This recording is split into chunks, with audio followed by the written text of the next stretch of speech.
What if? What if you had a friend who died without knowing Jesus as their personal savior? What if he or she went to hell? What if one day you received a letter in the mail from beyond? A letter from hell. A letter from your friend in the flames of eternal torment. The following is a dramatic presentation. It was written by a fictitious high school student named Josh to a friend named Zach. Although Zach had every opportunity to tell Josh about Jesus, he didn't. They were best friends. They played soccer together, they went to classes together, they partied together, they shared their lives with each other. But there was one thing Zach held back from Josh: his personal relationship with Jesus Christ. The rest of the story is simple and sad. A few too many beers, a tragic drive home, a crash, a death, a funeral, a letter. Here is that letter in its entirety. A letter from hell.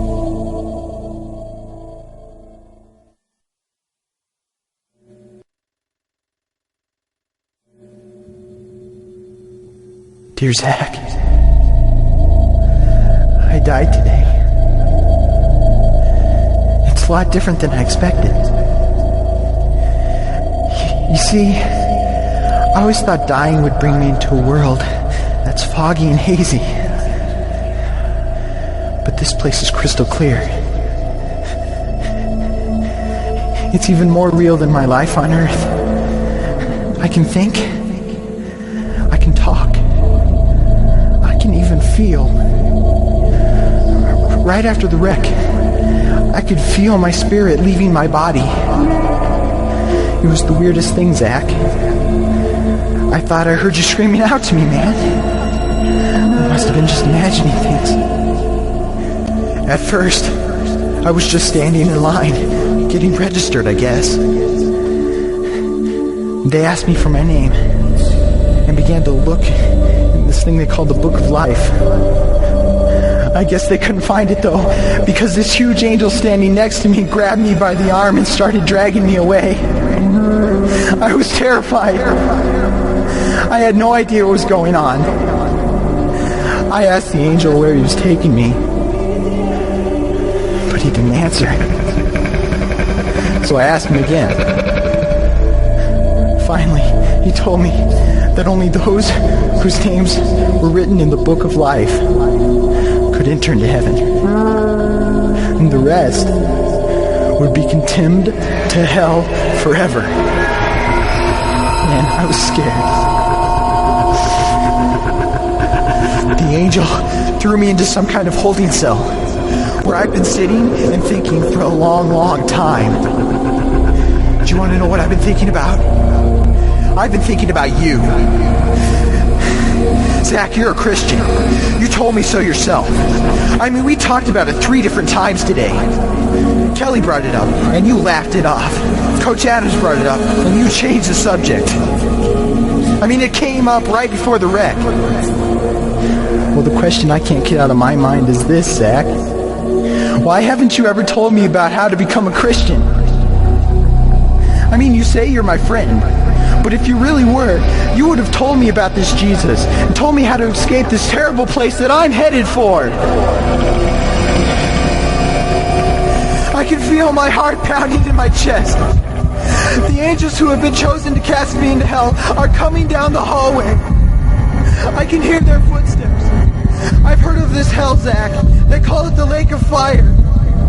I can't stand it, Zach. I'm terrified. No, the angels are at the door. Oh no. No! They're coming in and they're pointing at me. They're grabbing me and carrying me out of the room. I can already smell the burning sulfur and brimstone.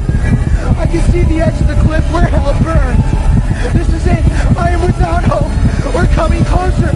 Closer. Closer. My heart is bursting with fear. They're holding me over the flames. I'm damned forever. This is it.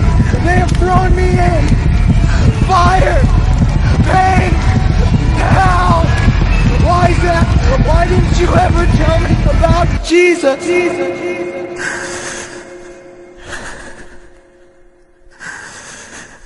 Signed,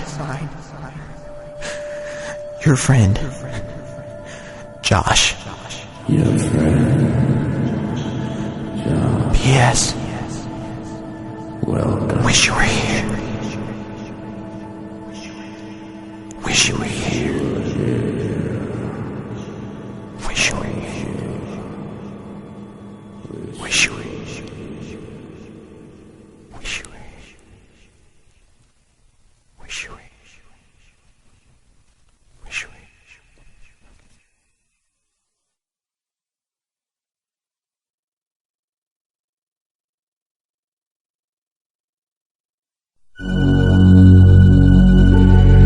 Don't bother me. Don't bother me with souls to save. I have my own agenda.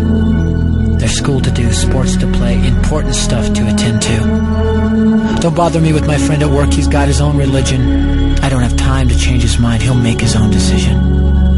Don't bother me with that little girl, the girl playing in the street. She's much too young to understand that the Savior she can meet.